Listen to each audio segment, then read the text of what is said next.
ግብፅን ያስደነገጠው በድርድር ያልተገታው የኢትዮጵያ ግስጋሴ። የኢትዮጵያን እድገትና ለውጥ የሚፈልጉት ኢትዮጵያ በዋናነት ሁለት ነገሮችን ማድረግ አለባት ብለው ይሞግታሉ። አንደኛው የመጣችበትን የዘር ፖለቲካ መቀየር ሲሆን፣ ሁለተኛው ወንዞቿን ተጠቅማ ግብርናው ላይ ከፍተኛ ሥራ መስራት የሚለውን ነው። ስለ ፖለቲካው ለውጥ የሚታይ እንቅስቃሴ ባይኖርም ወንዞቿን መጠቀም የሚለው ግን ከቅርብ ጊዜ ወዲህ ትልቅ ነገር እየታየ ነው። 12 ድንበር ተሻጋሪ ወንዞች ያሏት ኢትዮጵያ ዛሬም በምግብ ራሷን አልቻለችም። ወንዞቿን ገድባ መሬቷን አርሳ መለወጥ ይኖርባታል። የህዳሴው ግድብ መጠናቀቅ ብዙ ነገር ይለውጣል እየተባለ ባለበት ሰዓት ከአፍሪካ በኃይል የማመንጨት አቅሙ የህዳሴውን ግድብ በመከተል ሁለተኛ ደረጃ ላይ የሚቀመጠው ሌላኛው ግድብ 70% መድረሱ ተሰምቷል። ስለዚህ ግድብ ያልተሰሙ መረጃዎች እናጋራቸዋለን። መልካም ቆይታ። የኮይሻ የኃይል ማመንጫ ግንባታ 70% ላይ መድረሱን ጠቅላይ ሚኒስትሩ በማህበራዊ ሚዲያ ይፋዊ ገጻቸው ባሰፈሩት መልእክት አረጋግጠዋል። ጠቅላይ ሚኒስትሩ የግድቡ ከፍታ 128 ሜትር መድረሱን አስታውቀዋል። ይህ ከህዳሴው ግድብ በመቀጠል በግዙፍነቱ ከኢትዮጵያ ሁለተኛ ደረጃ ላይ የሚቀመጠው ግድብና ኃይል ማመንጫ ብዙም ያልተወራለት ነገር ግን ለኢትዮጵያ ትልቅ አቅም የሚፈጥር ነው። ይህ ግድብ በኦሞ ወንዝ ላይ የተገነባ ያለ ነው። እንደ ኦሞ ወንዝ ኢትዮጵያ ውስጥ ጥቅም ላይ የዋለ ወንዝ ማግኘት አይቻልም ይባላል። ኢትዮጵያ አሁን ላይ እየተጠቀመችባቸው ካሉት ወንዞች መካከል አባይና ኦሞ ቀዳሚዎቹ ናቸው። ኦሞ ቀድሞ የተጀመረ በመሆኑ ለኢትዮጵያ ብርሃን የሆነ ወንዝ ነው። እስካሁን ጊቤ 1 እና 2 ኃይል ማመንጫዎች የተገነቡት በኦሞ ወንዝ ላይ ነው። ግንባታው የተጀመረው የህዳሴው ግድብ ግንባታ ከተጀመረ ከ2 ዓመት በኋላ ሲሆን የግድቡ ግንባታ ፕሮጀክት 70% መድረሱን ጠቅላይ ሚኒስትሩ አስታውቀዋል። 9 ቢሊዮን ኪዩቢክ ሜትር ውሃ የመያዝ አቅም ያለው ግድቡ 170 ሜትር እርዝመት አለው። የአፍሪካ ትልቁ ኃይል ማመንጫ የሆነው የህዳሴው ግድብ የሚያመነጨው ኃይል 5150 ሜጋዋት መሆኑ ይታወቃል። ኮይሻ የህዳሴው ግድብ የሚያመነጨውን ግማሽ አካባቢ ኃይል ይሰጣል። ይህም ከህዳሴው ግድብ በመቀጠል ከአፍሪካ ሁለተኛ ደረጃ ላይ ያስቀምጠዋል። የግድቡ አጠቃላይ ግዝፈት 201 ሜትር ሲሆን ወደ ጎን 1 ኪሎ ሜትር የሚረዝም ነው። በኢትዮጵያ ታሪክ በግዝፈታቸው ትልቅ ከሆኑ ፕሮጀክቶች መሃል የሚመደብ ነው። ግድቡን በኢትዮጵያ ኤሌክትሪክ ኃይል የሚመራ ሲሆን ግንባታውን የሚከውነው በጣሊያኑ ካምፓኒ ሳሊኒ ወይም በአሁኑ ስሙ ዊቢልድ ግሩፕ ነው። ግድቡ $2.5 ቢሊዮን ኢንቨስትመንት የሚጠይቅ ሲሆን ለቀጣይ ግንባታ ምዕራፍ $950 ሚሊዮን የፋይናንስ ድጋፍ የሚፈልግ ነው። ይህ ወጪ ከዋሽንግተን የሚገኝ ስለመሆኑም ይነገራል። ይህን ፕሮጀክት የሚገነባው የህዳሴውን ግድብ የገነባው የሳሊኒ ኩባንያ ነው። ግድቡ ቁመቱ ደግሞ 1 ኪሎ ሜትር ነው። ግድቡ ወደ ኋላ የሚዘረጋው ሐይቅ 130 ኪሎ ሜትር ተንፈላሶ ከጊቤ 3 ግድብ ጋር የሚገጥም ይሆናል። በቀጣይ 1 ዓመት ውስጥ ይጠናቀቃል ተብሎ ዕቅድ ተይዞለታል። ሲጠናቀቅ 2170 ሜጋዋት የኤሌክትሪክ ኃይል በማመንጨት የግብፁን አስዋን ግድብ በመብለጥ ከህዳሴው ግድብ በመከተል ትልቁ ኃይል አመንጭ ግድብ ይሆናል ተብሎ ይገመታል። ይህ ከኮንታ እስከ ጊቤ ቁጥር 1፣ 2 እና 3 ግድቦችን የሚያስተሳስረው በኦሞ ወንዝ ላይ የሚገነባው ግድብ የአካባቢውን ተፈጥሮ ጭምር የሚለውጥና የኦሞ ወንዝንም በበረከት የሚሞላ ነው። የኦሞ ወንዝ ለኢትዮጵያ ሕይወት እየሆነ ነው። አካባቢው ደቡብ ምዕራብ ኢትዮጵያ ውስጥ የሚገኝ በመሆኑ ከፍተኛ የዝናብ መጠን ያለበት ነው። ከፊል ጎንደር ጀምሮ ጎጃምና ወለጋን አካሎ ታች ድረስ የሚዘልቀው የኢትዮጵያ ከፍተኛ ዝናብ መገኛ የሆነው አካባቢ የወንዞች ሕይወት ነው። አባይ፣ ኦሞና ባሮ ወንዞች ደግሞ የዚህ ዝናብ ዋነኛ ተመጋቢዎች ናቸው።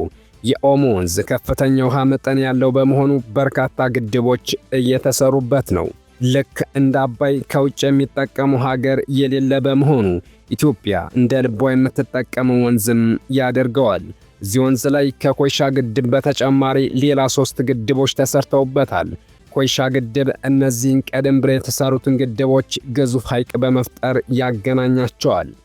ቀድመው ኦሞ ላይ የተገነቡትና አዲሱ ኮይሻ ግድብ የሚያገናኘው ቀዳሚው ግድብ ግቤ 3 ነው። ይህን ግድብም የሰራው ይኸው ሳሊኒ ኩባንያ ነው። ግልገል ግቤ 3 የኃይል ማመንጫ የሚገኘው በኦሞ ወንዝ ላይ ነው። ፕሮጀክቱ ለግንባታው በ1.5 ቢሊዮን ዩሮ ወጪ ተደርጎበታል። ይህን የኃይል ማመንጫ የገነባው እንዳልነው ኮይሻንም የህዳሴው ግድብንም እየሰራ ያለው የጣሊያኑ ሳሊኒ ኩባንያ ነው። ይህ ግልገል ጊቤ 3 የኤሌክትሪክ ኃይል ማመንጫ ፕሮጀክት 1870 ሜጋዋት ኃይል ያመነጫል። ህዳሴው ግድብ መጥቶ ባይበልጠው ኑሮ በኢትዮጵያ አንደኛው ነበር። ፕሮጀክቱ በ240 ሜትር ከፍታ ያለ አለት የተሞላ ግድብ 10 ሜትር ስፋት ያለውና 630 ሜትር እርዝመት የሚደርስ ግድብ አለው። ይህ ግድብ በጥልቀቱ ተወዳዳሪ የለውም። ኢትዮጵያ ውስጥ እስካሁን ከተሰሩት በጥልቀቱ ቀዳሚው ነው። 243 ሜትር ከፍታ ያለው ሮለር የታመቀ የኮንክሪት ግድብ ነው። ግቤ 3 በ1870 ሜጋዋት ገደማ ኃይል ማመንጫ የህዳሴው ግድብ ከመምጣቱ በፊት በአፍሪካ ውስጥ ትልቁ የሃይድሮ ኤሌክትሪክ ፋብሪካ ነበር። ውሃ የመያዝ አቅሙ ደግሞ 14 ሚሊዮን 700 ሺህ ኪዩቢክ ሜትር ነው። ግድቡ በዓመት በአማካኝ 6500 ሜጋዋት ኃይል ያመነጫል። የጣሊያን ሳሊኒ ኢምፕሬሎጂና ከቻይናው ዶንግፉንግ በጋራ ያከናወኑት ፕሮጀክት 1.5 ቢሊዮን ዩሮ የወጣበት ሲሆን የገንዘቡ 60 በመቶ ከቻይናው አይሲቢሲ ባንክ የተገኘ ሲሆን ቀሪው 40 በመቶ ደግሞ በኢትዮጵያ መንግስት እየተሸፈነ ነው። በጊዜው ፕሮጀክቱ ለ7000 ኢትዮጵያውያን ጊዜያዊ የሥራ ዕድል የፈጠረ ሲሆን 700 የውጭ አገር ዜጎችም እንደተሳተፉበት ይታወሳል። ኢትዮጵያ ከውሃ ኃይል ማመንጫዎች በተጨማሪ የኒውክሌር ኃይል ማመንጫዎችን ለመገንባት ጥረት ላይ ናት። ኢትዮጵያ ለቀጠናው ሀገራት የኤሌክትሪክ ኃይል ምንጭ ለመሆንም እቅድ አላት። ይህ ቢሆንም ግን ከ50 ሚሊዮን በላይ ዜጎች ዛሬም ድረስ የኤሌክትሪክ ኃይል አይተው እንደማያውቁ መረጃዎች ያሳያሉ። በአሁኑ ጊዜ የኢትዮጵያ ኤሌክትሪክ ኃይል 22 የኃይል ማመንጫ ጣቢያዎችን በማስተዳደር ላይ ይገኛል።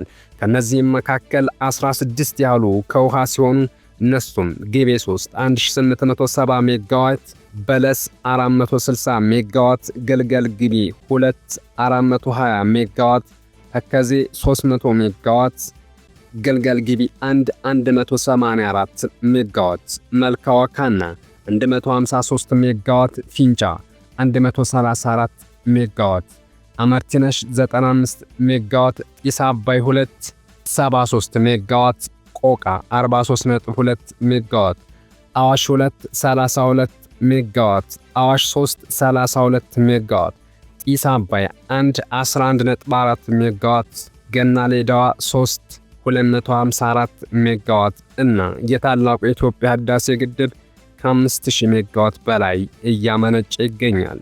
ከነፋስ ደግሞ አዳማ 2 153 ሜጋዋት፣ አሸጎዳ 120 ሜጋዋት እና አዳማ 1 51 ሜጋዋት እንዲሁም በከፊል ተጠናቆ አገልግሎት መስጠት የጀመረው የአይሻ 2 የነፋስ ኃይል ማመንጫ 80 ሜጋዋት በድምሩ 404 ሜጋዋት በማመንጨት ላይ ሲሆን ቀሪው ከእንፋሎትና ከዲዝል መጠባበቂያ ይገኛል ተብሎ የሚጠበቅ ነው። ኮይሻ ልክ እንደ ህዳሴው ግድብ ሲጠናቀቅ ኢትዮጵያ አሁን ካላት የኤሌክትሪክ ኃይል መጠን በጥፍ ያድግላታል። ኢትዮጵያ የጀመረቻቸው ኤሌክትሪክ ኃይል ማመንጫዎች ሲጠናቀቁ ለምስራቅ አፍሪካ ሀገራት ጭምር በመሸጥ የምስራቅ አፍሪካ የብርሃን ማማ የመሆን ብቃት አላት። ከየግድቡ ኤሌክትሪክ ኃይሉን የሚያደርሱ ረጃጅም መስመሮችም ተዘርግተዋል። ኃይል ከማመንጨት ባሻገር የመነጨውን የኤሌክትሪክ ኃይል ወደ ብሔራዊ ኃይል ቋት ለማስተላለፍ የሚረዱ ከፍተኛ የኤሌክትሪክ ኃይል ማስተላለፊያና ማከፋፈያ ጣቢያዎች በመላ ሀገሪቱ ተዘርግተው ይገኛሉ። ኢትዮጵያ ለጎረቤት ሀገራትም ኤሌክትሪክ ትሸጣለች። ከጎረቤት ሀገራት መካከልም ከሱዳንና ጅቡቲ ጋር የኃይል ትስስር በመፍጠርና በአማካኝ ከ100 ሜጋዋት ያላነሰ የኤሌክትሪክ ኃይል በማቅረብ በየዓመቱ በአማካኝ $70 ሚሊዮን ገቢ እየተገኘ ነው። ወደ ኬንያ ከተላከ ኃይልም ከ100 ሚሊዮን በላይ ስለመገኘቱ መረጃዎች ያመለክታሉ። የኢትዮጵያ ኬንያ ባለ 500 ኪሎ ቮልት የማስተላለፊያ መስመር በዓመት እስከ 100 ሚሊዮን የአሜሪካን ዶላር ማስገባት አቅም ያለው ሲሆን ከኬንያ አልፎ ከታንዛኒያ እስከ ደቡብ አፍሪካ ላሉት ሀገራት እስከ 2000 ሜጋዋት ኤሌክትሪክ የማስተላለፍ አቅምም አለው። በቀጣይ ኢትዮጵያ ከሶማሊላንድ፣ ታንዛኒያና ደቡብ ሱዳን ጋር የኤሌክትሪክ ኃይል ትስስር ለመፍጠር እየሰራች ትገኛለች። ኢትዮጵያ የውስጥ ፖለቲካውን በማስተካከል ወንዞችን በመገደብ ትኩረት ለግብርናው በመስጠት ኢኮኖሚውን በማረጋጋትና ሰላም በመፍጠር ወደፊት መጓዝ ይጠበቅባታል። እንደ ኮይሻና ህዳሴው ግድብ አይነት ትልልቅ ፕሮጀክቶችን ወደፊት ገንብቶ ለማጠናቀቅ ግጭቶች መብረድ ይኖርባቸዋል። ከኮይሻ በተጨማሪ በአሁኑ ሰዓት የተለያዩ አውራ ጎዳናዎች፣ የባቡር መስመሮች፣ አየር ማረፊያዎችና መሰል ለሀገር የሚጠቅሙ ፕሮጀክቶች ሊገነቡና ሊጠናቀቁ ይገባል። ሰላም ለሀገራችን። አበቃን። መልካም ጊዜ ተመኘን።